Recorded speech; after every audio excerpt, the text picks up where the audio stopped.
नमस्कार, कालका से समालखा देख रहे हैं आप और मैं हूं आपके साथ ज्योति। खबर सोनीपत से है, जहां मुख्यमंत्री नायब सैनी का बयान सामने आया है, जिसमें उन्होंने कहा है कि सरकार ने हर अंतिम व्यक्ति तक कल्याणकारी योजनाओं को डिलीवरी सहित सही तरीके से काम किया है। ये पहली बार है कि गरीबों को मजबूत किया है और युवाओं का विश्वास जगाया है। साथ ही महिलाओं को सशक्त बनाने का काम इन 10 सालों के अंदर हमारी सरकार ने किया है। इसी के साथ ही उन्होंने कहा कि गुटबाजी कांग्रेस के अंदर है और उस गुटबाजी को लोग भी समझ रहे हैं। साथ ही नायब सैनी ने कहा कि नरेंद्र मोदी प्रचार के लिए हरियाणा में आएंगे। इसके अलावा राजनाथ सिंह भी आएंगे, साथ ही नड्डा भी प्रचार के लिए यहां पहुंचेंगे।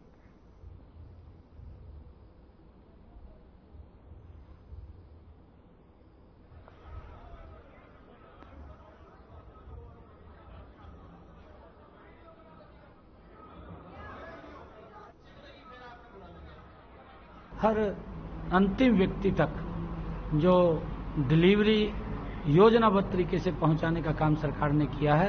ये पहली बार है कि गरीब को मजबूत किया है, किसान को सशक्त किया है, युवा का विश्वास जगाया है, महिला को सशक्त करने का काम इन 10 वर्षों के अंदर हमारी सरकार ने किया है। आने वाले लोकसभा के चुनाव के अंदर 10 के 10 कमल के फूल दिल्ली में जाएंगे, एक चंडीगढ़ में जाएगा, 11 कमल के फूल। आज भूपिंदर हुड्डा ने नॉमिनेशन किया है। शैलजा की तरह जैसे हुड्डा नहीं गए थे, ऐसे ही आज ना शैलजा आई, ना बरिंदर सिंह आए, ना किरण चौधरी आई। देखिए, बड़ी गुटबाजी कांग्रेस के अंदर है और उस गुटबाजी का लोग भी समझ रहे हैं।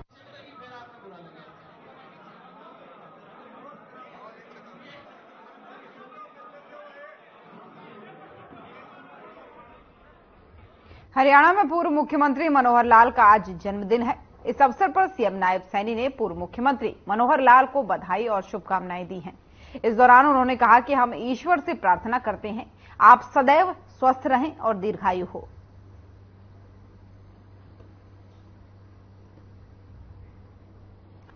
तो करनाल में पूर्व मुख्यमंत्री मनोहर लाल के जन्मदिन की ये तस्वीरें हैं, जहां पर वर्तमान के मुख्यमंत्री नायब सिंह सैनी ने उन्हें बधाइयां दी, पुष्पगुच्छ देकर उनका आशीर्वाद भी लिया और उनके दीर्घायु होने और स्वस्थ रहने की कामना की। तो शुभकामनाएं देने के दौरान की ये तस्वीरें हैं जो आपको लगातार दिखा रहे हैं। करनाल वो जब थे तो करनाल में उन्होंने पूर्व सीएम से मुलाकात की और उन्हें जन्मदिन की बधाई दी।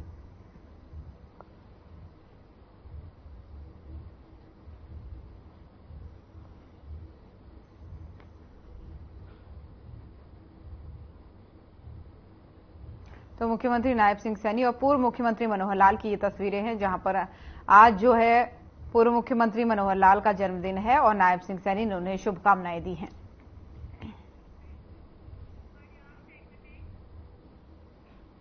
और लोकसभा चुनाव चरम सीमा पर है, सभी दलों का प्रचार प्रसार जारी है। बीजेपी के स्टार प्रचारक हरियाणा के कृषि मंत्री कंवरपाल गुर्जर भी अंबाला लोकसभा से बीजेपी प्रत्याशी बंतो कटारिया के समर्थन में जनसंपर्क कर रहे हैं। कृषि मंत्री ने जगाधरी विधानसभा के कई गांवों और शहरों में लोगों से जनसंपर्क किया है। कृषि मंत्री ने कहा है कि हर तरफ बीजेपी के पक्ष में माहौल है और बीजेपी हरियाणा लोकसभा की सभी सीटों पर जीत दर्ज करेगी। वहीं कृषि मंत्री ने इस दौरान कई मुद्दों को लेकर कांग्रेस पर जमकर निशाना साधा है। उन्होंने कहा है कि कांग्रेस की लीडरशिप दिशाहीन है, कांग्रेस के पास कोई भी विजन नहीं है, इसलिए सभी कांग्रेस पार्टी को छोड़कर जा रहे हैं।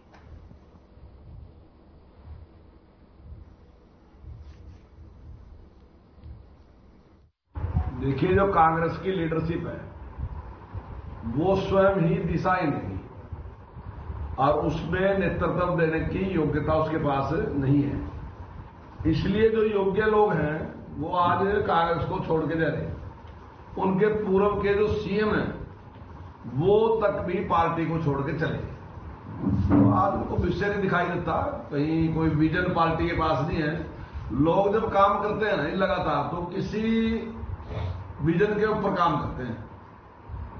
तो जब अगर आपके पास कोई विजन ही नहीं है देने के लिए कार्यकर्ता को अपने, तो फिर मैं समझता हूं कि कार्यकर्ता साथ नहीं रहेगा। कई बड़ा भारी एक गंभीर प्रश्न है कि किसी पार्टी का नेता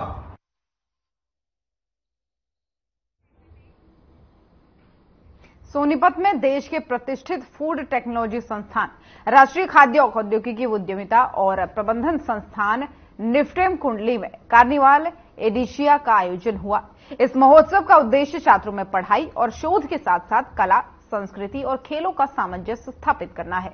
वहीं उद्घाटन समारोह के अवसर पर निफ्टम के निदेशक डॉक्टर हरिंदर सिंह ओबरॉय ने कहा कि निफ्टम को आईआईटी और एमआईटी जैसे संस्थानों की तरह एक शैक्षिक गुणवत्ता केंद्र में परिवर्तित करना है।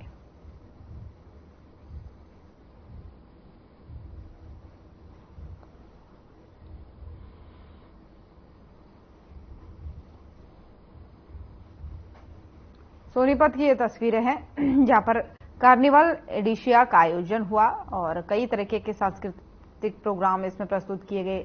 दीप प्रज्वलन के साथ ही इस कार्यक्रम की शुरुआत हुई, जहां पर छात्रों के विकास के लिए भी बात की गई। पढ़ाई के साथ साथ कला, संस्कृति भी जरूरी है, छात्रों के लिए इस चीज की जानकारी दी गई। और कार्निवाल एडिशिया का यह आयोजन था जिसमें कई सारे लोगों ने अपना वक्तव्य भी लोगों के सामने रखा, यानी छात्र छात्राओं के सामने रखा और बताया कि पढ़ाई के साथ साथ छात्र छात्राओं के लिए कला संस्कृति भी उतनी ही जरूरी है जितनी कि उनके लिए पढ़ाई जरूरी है।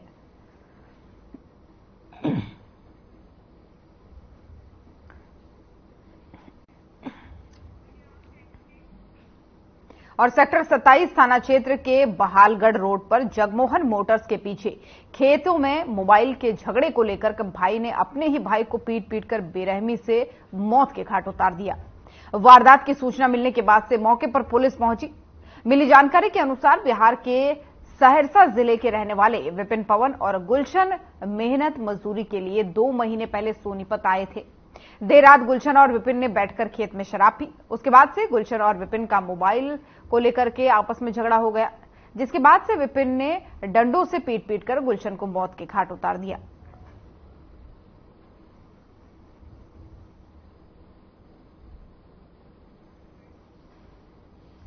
तो सोनीपत की ये तस्वीरें हैं जहां पर एक मोबाइल को लेकर के 2 लोगों का झगड़ा हुआ।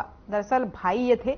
बताया जा रहा है कि पहले घर के पीछे स्थित खेत में इन लोगों ने शराब पी, उसके बाद से एक मोबाइल को लेकर के इनका झगड़ा हो गया, जिसके बाद से लाठी डंडों से ये आपस में एक दूसरे को पीटने लगे और इसी पिटाई के दौरान एक भाई की मौत हो गई, जिसके बाद से परिवार में सन्नाटा छा गया है, गमगीन माहौल बना हुआ है। और बताया जा रहा है कि एक मामूली से फोन को लेकर के विवाद हुआ था, जिसके बाद से उसने अपने ही भाई को मौत के घाट उतार दिया। मृतक का नाम गुलशन है और ये बिहार के रहने वाले हैं, सहरसा जिला के। और यहाँ 3 भाई इकट्ठे रहते थे झोपड़ी में, जो बालगढ़ रोड पे है ना, ये निखिल मैदान का हाउस, इसके पीछे एक झोपड़ी डाल रखी है। तो रात को इन्होंने शराब पी के इनका झगड़ा हुआ है। किस चीज को लेकर झगड़ा हुआ है और पुलिस की तरफ से क्या कार्रवाई की जा रही है? पुलिस की तरफ से हमने मुकदमा दर्ज कराया है और अभी इसका पोस्टमार्टम कराएंगे।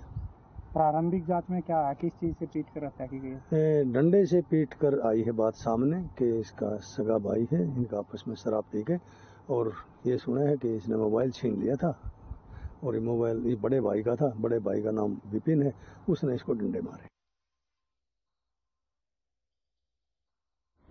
कुरुक्षेत्र पुलिस ने छीना झपटी मामले में एक महिला सहित 4 आरोपियों को गिरफ्तार कर लिया है। जानकारी देते हुए अपराध अन्वेषण शाखा 2 के प्रभारी निरीक्षक मोहनलाल ने पीड़ित महिला से पूछताछ की। पीड़िता ने बताया कि वो और उसकी देवरानी अपने खेत में लहसुन निकाल रही थी। उसी समय बिना नंबर की एक कार उनके खेत के पास रुकी और 3 नौजवान लड़के और एक औरत उनके पास आए और पहवा का रास्ता पूछने लगे और उन दोनों महिलाओं को अपनी बातों में उलझा लिया और दोनों लड़कों ने उन दोनों के कान की बाली निकाल ली और मौके से जो है कार में बैठकर फरार हो गए। 15/4/2024 की बात है। झांसा एरिया में एक मिश्रा देवी नाम की औरत थी। मिश्रा देवी इसके साथ एक और थी। ये दोनों अपने खेतों में लहसुन काट रही थी और इन द मीन टाइम जब ये खेत में काम कर रही थी, एक गाड़ी आती है सफेद कलर की स्विफ्ट गाड़ी, और इन्होंने बताया कि उसमें 3 लड़के हैं और एक लेडी है, औरत है। वो चारों नीचे उतरे। इन्होंने बातें करनी उनसे कि पेवा का रास्ता पूछा मैंने उनसे, और बातों फिर उनकी दोनों औरतों की कान की बालियां इन्होंने उतार ली, मतलब पार ली जबरदस्ती से। और यहां पर रुकेंगे एक छोटे से ब्रेक के लिए, जल्द हाजिर होंगे।